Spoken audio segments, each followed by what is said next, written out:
Assalamualaikum warahmatullahi wabarakatuh.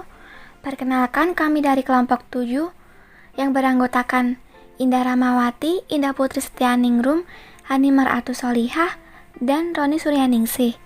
Di sini kami akan menjelaskan mengenai materi, yaitu audit plan, audit program, audit prosedur, audit teknik, risiko audit, dan materialitas. Baik, langsung saja kita bahas mengenai audit plan atau perencanaan pemeriksaan. Perencanaan dan supervisi berlangsung terus-menerus selama audit, dan prosedur yang berkaitan seringkali tumpang tindih atau overlap. Auditor sebagai penanggung jawab atas akhir staf lain dalam kantor akuntansinya atau asisten. Yang pertama, pertimbangan auditor dalam perencanaan audit, yaitu perencanaan audit meliputi pengembangan strategi menyeluruh pelaksanaan dan lingkup audit yang diharapkan. Sifat luas dan saat perencanaan bervariasi dengan ukuran dan kompleksitas satuan usaha, pengalaman mengenai satuan usaha, dan pengetahuan tentang bisnis satuan usaha. Dalam perencanaan audit, auditor harus mengembangkan antara lain masalah yang berkaitan dengan bisnis satuan usaha tersebut dan industri di mana satuan usaha tersebut beroperasi di dalamnya. Yang kedua, kebijakan dan prosedur akuntansi satuan usaha tersebut. Yang ketiga, metode yang digunakan oleh satuan usaha tersebut dalam mengolah informasi akuntansi yang signifikan. Yang keempat, penetapan tingkat risiko pengendalian yang direncanakan. Yang kelima, pertimbangan awal tentang tingkat materialitas untuk tinjauan audit. Yang keenam, pos laporan keuangan yang mungkin memerlukan penyesuaian. Yang ketujuh, kondisi yang mungkin memerlukan perluasan atau pengubahan pengujian audit. Yang kedelapan, sifat laporan audit yang diharapkan akan diserahkan kepada pemberi tugas. Dan yang kedua, yaitu contoh prosedur yang harus dipertimbangkan dalam perencanaan, yaitu yang pertama, mereview arsip korespondensi, kertas kerja, arsip permanen, laporan keuangan, dan laporan audit tahun lalu. Yang kedua, membahas masalah-masalah yang berdampak terhadap audit dengan staf kantor akuntan yang bertanggung jawab atas jasa non-audit bagi satuan usaha. Yang ketiga, mengajukan pertanyaan tentang perkembangan bisnis saat ini yang berdampak terdapat satuan usaha. Yang keempat, membaca laporan keuangan intern tahun berjalan. Yang kelima, membicarakan tipe, luas, dan waktu audit dengan manajemen, dewan komisaris, atau komite audit.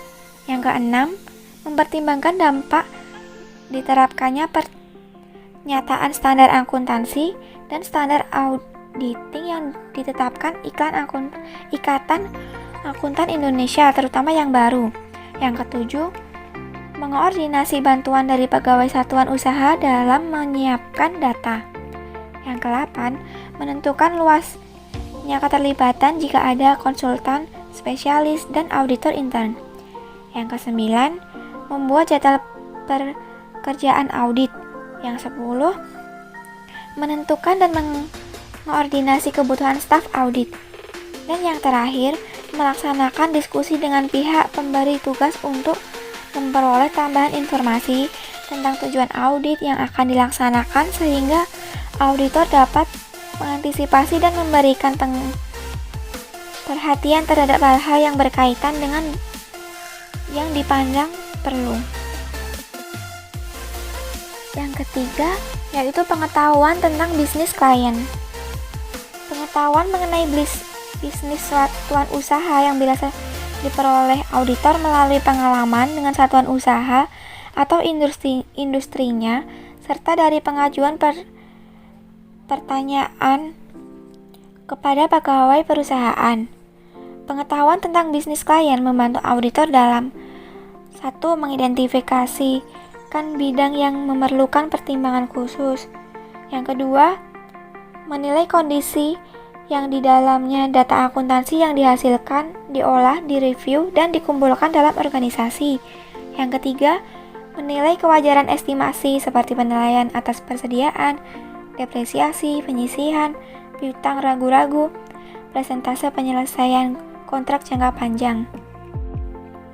Yang keempat, menilai kewajaran representasi manajemen. Dan yang terakhir, yang kelima yaitu mempertimbangkan kesesuaian standar akuntansi yang diterapkan dan kecukupan pengungkapannya. Untuk selanjutnya, menurut ISE 300 Planning and Audit of Financial Statement dalam HAS, yaitu yang pertama prosedur yang harus dilakukan dalam menyusun audit plan. Prosedur yang harus dilakukan dalam rangka menyusun audit plan adalah: yang pertama, dapatkan pemahaman tentang entitas dan lingkungannya termasuk internal kontrolnya. Yang kedua, tetapkan risiko salah satu material dari laporan keuangan. Yang ketiga, tentukan materiality. Yang keempat, buat planning memorandum dan audit program yang berisi respon auditor terhadap risiko yang diidentifikasi. Yang kedua, ISE yang berkaitan dengan risiko audit, yaitu ISE 315 identifikasi dan penetapan risiko salah saji material melalui pemahaman terhadap entitas dan lingkungannya. Yang kedua, ISE 330 respon auditor atas risiko yang ditetapkan. Yang ketiga, ISE 500 bukti audit.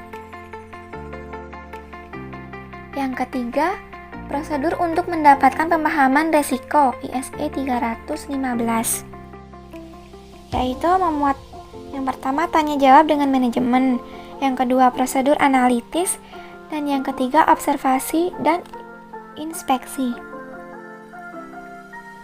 Selanjutnya yang keempat, isi audit planning memorandum pada umumnya, yaitu pada umumnya audit planning memorandum berisi beberapa hal.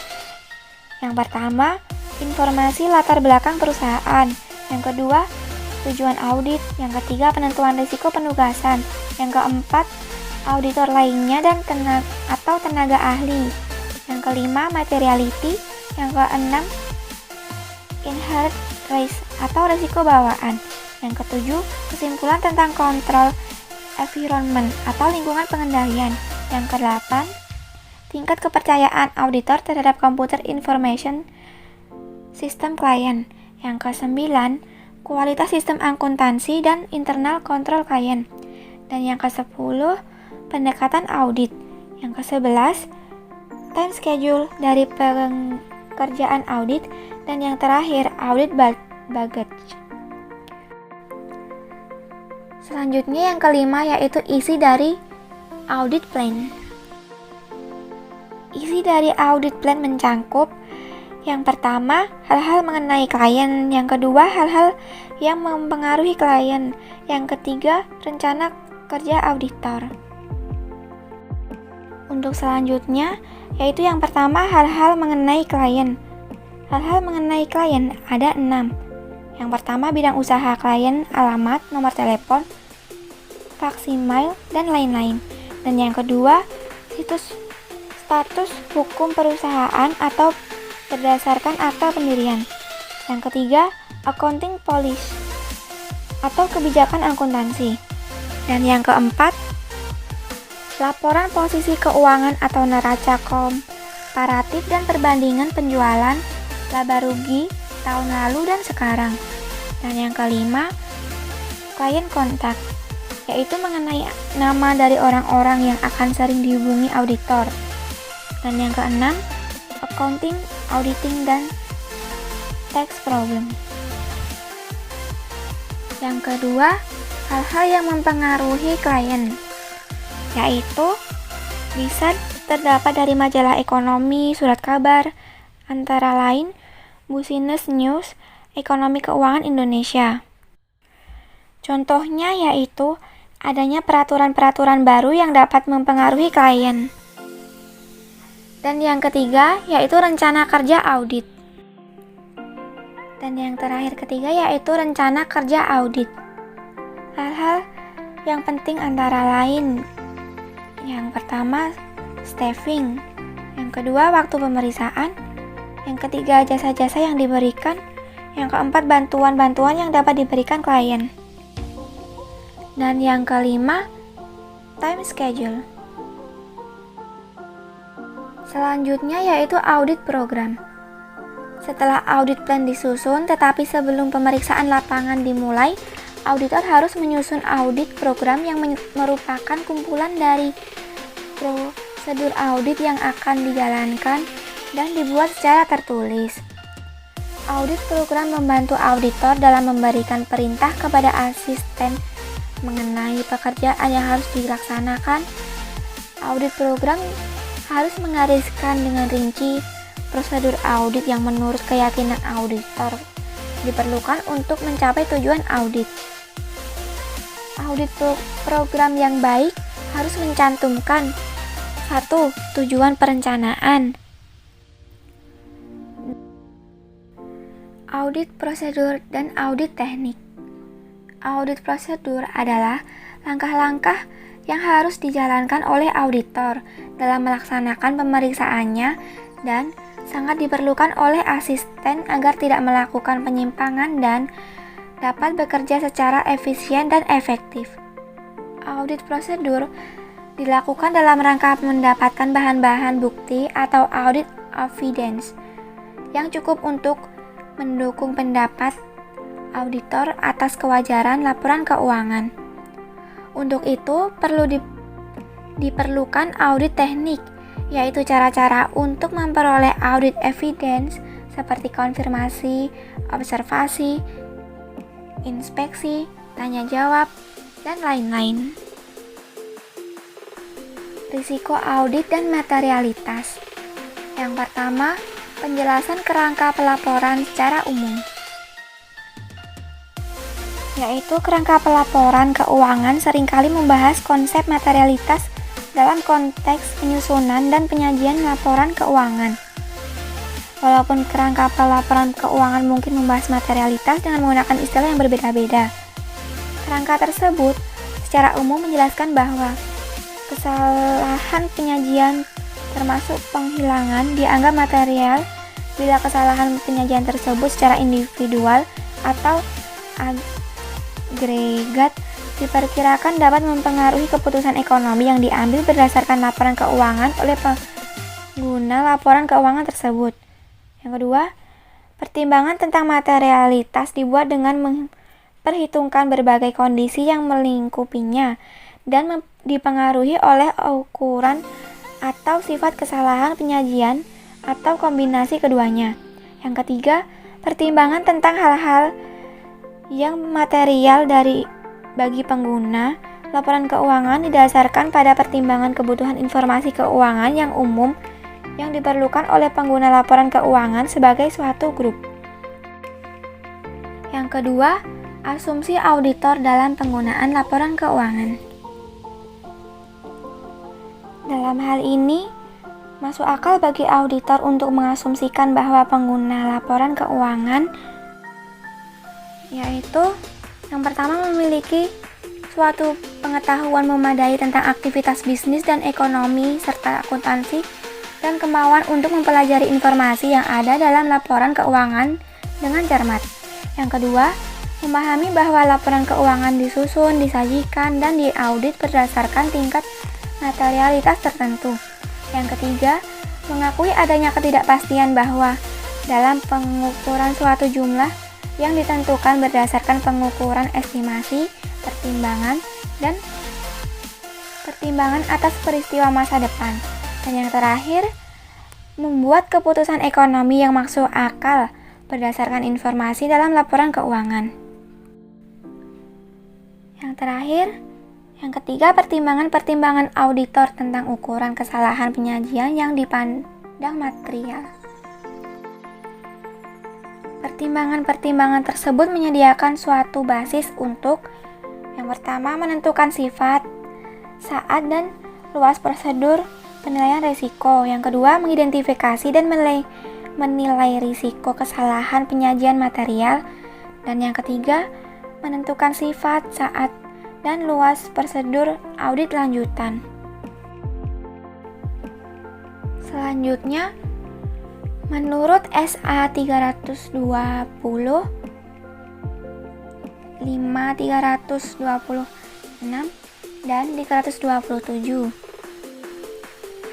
Dalam melakukan suatu audit atas laporan keuangan, tujuan auditor adalah untuk mendapatkan reasonable assurance atau bahwa laporan keuangan secara keseluruhan bebas dari kesalahan penyajian material, baik yang disebabkan oleh kecurangan atau kesalahan. Oleh karena itu, memungkinkan auditor untuk menyatakan pendapat apakah laporan keuangan dalam semua hal material telah disusun sesuai dengan kerangka pelaporan keuangan yang berlaku, dan untuk melaporkan laporan keuangan tersebut serta mengkomunikasikan temuan-temuan auditor sebagaimana disyaratkan oleh SA. Yang pertama, materialitas dan risiko audit yang perlu dipertimbangkan sepanjang pelaksanaan audit, yaitu khususnya pada saat yang pertama, mengidentifikasi dan menilai risiko kesalahan penyajian material. Yang kedua, menentukan sifat, saat, dan luas prosedur audit selanjutnya. Dan yang terakhir, mengevaluasi dampak kesalahan penyajian yang tidak dikoreksi jika ada terhadap laporan keuangan dan dalam merumuskan opini dalam laporan auditor. Yang kedua, yaitu faktor-faktor yang dapat mempengaruhi proses identifikasi suatu tolak ukur yang tepat, yaitu mencakup unsur-unsur laporan keuangan. Apakah terdapat unsur-unsur menjadi perhatian khusus para pengguna laporan keuangan suatu entitas tertentu, sifat entitas, posisi entitas dalam siklus hidupnya, dan industri serta lingkungan ekonomi yang di dalamnya entitas tersebut beroperasi. Yang keempat, struktur kepemilikan dan pendanaan entitas. Dan yang kelima, fluktuasi relatif tolak ukur tersebut. Untuk selanjutnya, yaitu yang pertama, risiko bawaan. Risiko bawaan adalah kerentanan suatu saldo akun atau golongan transaksi terhadap suatu salah saji material dengan asumsi bahwa tidak terdapat pengendalian yang terkait. Yang kedua, yaitu risiko pengendalian. Risiko pengendalian adalah risiko bahwa suatu salah saji material yang dapat terjadi dalam suatu asersi tidak dapat dicegah atau dideteksi secara tepat waktu oleh pengendalian intern entitas. Dan yang ketiga, risiko deteksi. Risiko deteksi adalah risiko bahwa auditor tidak dapat mendeteksi salah saji material yang terdapat dalam suatu asersi. Sekian dan terima kasih. Apabila ada salah kata, kami mohon maaf. Wassalamualaikum warahmatullahi wabarakatuh.